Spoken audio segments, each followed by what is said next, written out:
ಇದು ಕಾಂಪೌಂಡು ಹಳೆ ಕಾಂಪೌಂಡ್ ಇತ್ತು ಅಂತ ಹೇಳಿ 1 ವರ್ಷ, ಇನ್ನೊಂದು ವರ್ಷನೂ ಸರಿಯಾಗಿ ಕಟ್ಟಿಲ್ಲ ಅಂತಕ್ಕಂಥದ್ದು ನಾನು ನೋಡಿದೆ. ಕೆಲವು ಕಡೆ ಮಣ್ಣಿನ ಗಾಡಿ ಇದೆ, ಕೆಲವು ಕಡೆ ಕಾಂಪೌಂಡ್ ಮುಚ್ಚಿದೆ. ಅದಕ್ಕೆ ನಾನು ಕೂಡ ಮಾತಾಡಿದ್ದೇನೆ. ಅದಕ್ಕೆ ಒಂದು ಕಡೆ ಕಾಂಪೌಂಡ್ ಸರಿಪಡಿಸ್ಬೇಕು ಮತ್ತು ಯಾರು ಅಲ್ಲಿ ಕಾಂಪೌಂಡ್ ಹತ್ರ ಕಾಯಿಪಲ್ಯ ಮಾರ್ಕೊಂಡು ಕೊಡ್ತಾ ಇದ್ರು ಅವರಿಗೆ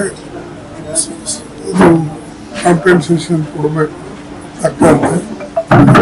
ಇನ್ನು ಮುಂದೆ ಹಾಗೆ ಕಾಂಪೌಂಡ್ ಹತ್ತಿ ಎಲ್ಲ ಕಾಯಿಪಲ್ಯ ಮಾರ್ತಕ್ಕಂಥವ್ರಿಗೆ ಯಾರು ಕೂಡಿಸ್ಬಾರ್ದು. ಇದು ಪ್ರತಿಯೊಂದು ಕಡೆ ನಡೆದಿದೆ. ಈಗ ನಮ್ಮ ಗುಲ್ಬರ್ಗಾದಲ್ಲಿ ಫುಟ್ಪಾತ್ ಮೇಲೆ ಎಲ್ಲ ಕಡೆ ಕುಂತಿರ್ತಾರೆ. ನಾವೇನಾದರೂ ಹೇಳಕ್ಕೆ ಹೋದರೆ ನೀವು ನಮ್ಮ ಹೊಟ್ಟೆ ಮೇಲೆ ಹೊಟ್ಟೆ ಮೇಲೆ ಓದಿತಾ ಇದ್ರಿ ಹೀಗೆಲ್ಲ ಹೇಳ್ತಾರೆ. ಬಟ್ ಸಿಟಿದೊಳಗೆ ಬೇರೆ ನಾಗರಿಕಗಳಿಗೆ ಅನಾನುಕೂಲ ಆಗಬಾರ್ದು ಅಂತಕ್ಕಂಥವ್ರನ್ನು ಅವರೆಲ್ಲ ತಿಳ್ಕೊಳ್ಬೇಕು.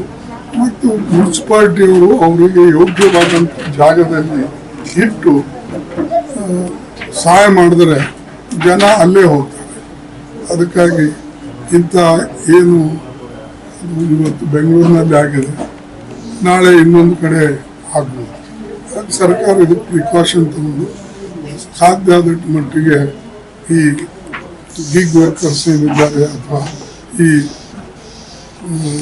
ಸಣ್ಣ ಪುಟ್ಟ ವ್ಯಾಪಾರಿ ಮಾಡ್ತಕ್ಕಂಥವ್ರು ಅವರಿಗೆ ಸಹಾಯ ಮಾಡಬೇಕು.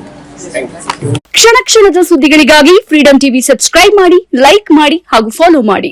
ಹೊಸ ಸುದ್ದಿಗಳ ನೋಟಿಫಿಕೇಶನ್ಗಾಗಿ ಬೆಲ್ ಐಕಾನ್ ಮೇಲೆ ಕ್ಲಿಕ್ ಮಾಡಿ.